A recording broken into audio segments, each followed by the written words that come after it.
अब हम देखते हैं हमारे इस क्वेश्चन को, तो बोलिएगा, बोल रहा है ये कि match the list one and list two, मतलब लिस्ट वन को लिस्ट टू से मैच कराना है, और हमें बता दिया कि इनमें से इन सब में से कि हमारा कौन सा आंसर करेक्ट है। बस इतनी सी बात थी। तो सबसे पहले जो मुझे कॉन्सेप्ट पता होना चाहिए वो ये कॉन्सेप्ट है, क्या कॉन्सेप्ट है, कि मुझे पहले स्पॉन्टेनियस प्रोसेस के बारे में जानकारी होनी चाहिए। तो मैं स्पॉन्टेनियस प्रोसेस के बारे में क्या जानता हूं कि सर जो स्पॉन्टेनियस प्रोसेस होते हैं ना, स्पॉन्टेनियस प्रोसेस जो होती है, मेरा जो डेल्टा जी होता है इनमें वो कैसा होता है, मेरा नेगेटिव होता है, या मैं बोलूं तो डेल्टा जी मेरा लेस देन 0 होता है। पहला कॉन्सेप्ट मुझे ये पता होना चाहिए था। दूसरा कॉन्सेप्ट जो मुझे पता होना चाहिए था वो ये पता होना चाहिए था कि जो मेरी आइसोबारिक होता है ना, आइसोबारिक प्रोसेस होती है, क्या आइसोबारिक प्रोसेस जो होती है, मेरा यहां पे मेरा क्या होता है, प्रेशर जो होता है मेरा कांस्टेंट होता है, तो मैं बोलूं तो डेल पी मेरा कितना होता है, 0 के बराबर होता है। पहला मुझे ये पता होना चाहिए था।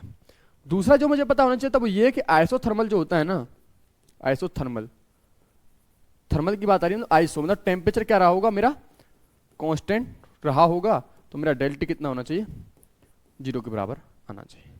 दूसरा मुझे यह पता होना चाहिए था।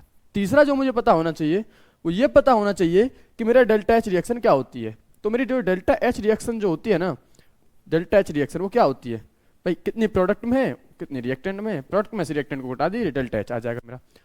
चौथी चीज जो मुझे ये पता होनी चाहिए कि जो डेल्टा एच मेरा पॉजिटिव आए और नेगेटिव आए तो क्या बोलेंगे, तो पॉजिटिव आएगा तो इसे एंडोथर्मिक बोलते हैं,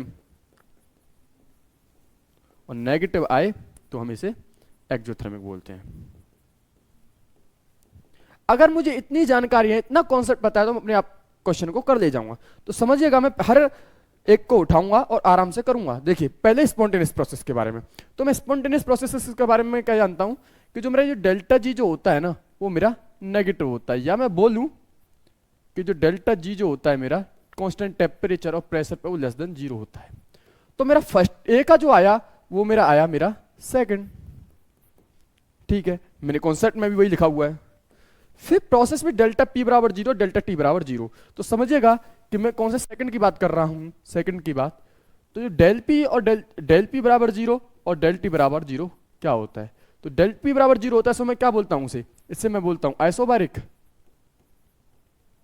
और डेल्टा टी बराबर 0 होता है, इससे मैं बोलता हूं मैं आइसोथर्मल।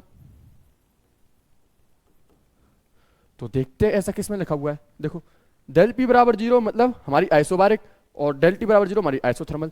तो मतलब सर ये हो गया इसका थर्ड, मतलब इसका क्या हुआ, हमारा थर्ड हुआ। अब हम देखते हैं अगले वाले को। बोला डेल्टा एच बराबर रिएक्शन, डेल्टा एच रिएक्शन क्या होता है, तो डेल्टा एच रिएक्शन क्या होता है, डेल्टा एच रिएक्शन क्या होता है मेरा, डेल्टा एच रिएक्शन में कैसे लिखता हूं, थर्ड वाला, अगर मुझे बॉन्ड एनर्जी की टर्म में लिखना हो तो डेल्टा एच रिएक्शन क्या होता है मेरा, बॉन्ड एनर्जी का सम, किसका, प्रोडक्ट वाले का, बॉन्ड एनर्जी का टर्म रिएक्टेंट वाले का। ये मुझे पता है तो मैं समझ जाऊंगा अपने क्वेश्चन। डेल्टा एच रिएक्शन क्या होगा मेरा, bond energy of molecules and reactants minus bond energy of product molecules. तो मेरा क्या हो गया सर, सी का हमारा फोर्थ हो गया, सी का हमारा क्या हो गया, हमारा फोर्थ हो गया। सही है सर। अब हम चलते हैं अपने लास्ट की तरफ, तो वो कह रहा है डी एक्सोथर्मिक रिएक्शन, और मैंने बता रखा है कि एक्सोथर्मिक रिएक्शन मेरी क्या होती है, जहां मेरा डेल्टा एच नेगेटिव होता है। मतलब क्या बोल रहा हूं मैं चौथी के लिए, जहां पे मेरा डेल्टा एच नेगेटिव आए या लेस देन 0 आए, इस केस में क्या बोलता हूं मैं, इसमें बोलता हूं मेरी रिएक्शन जो है वो मेरी एक्सोथर्मिक है। तो एक्सोथर्मिक रिएक्शन क्या है, जहां पे मेरा डेल्टा एच 0, डेल्टा एच 0 कहां है मेरा, कुछ इस जगह, तो डी का मेरा क्या होगा, फर्स्ट होगा। सबको मैच करिए, तो ए का क्या है, सेकंड, सेकंड ठीक है, बी का क्या है, थर्ड, सी का क्या है, फोर्थ, डी का क्या है मेरा फर्स्ट। तो जो मेरा ऑप्शन जो सही जा रहा है वो है मेरा ऑप्शन नंबर बी। मैंने क्या किया, देखो पहले मेरे कॉन्सेप्ट को देखा कि मेरी स्पॉन्टेनियस प्रोसेस क्या होती है, आइसोबारिक क्या होता है, आइसोथर्मल क्या होता है, डेल्टा एच रिएक्शन को कैसे लिखता हूं, डेल्टा एच क्या होता है। फिर मैंने बॉन्ड एनर्जी के टर्म में ही लिखा, इसे हमें पता होना चाहिए।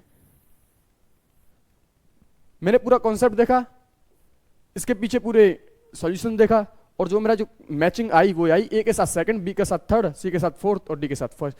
तो इस क्वेश्चन का जो करेक्ट ऑप्शन है वो मेरा ऑप्शन नंबर बी।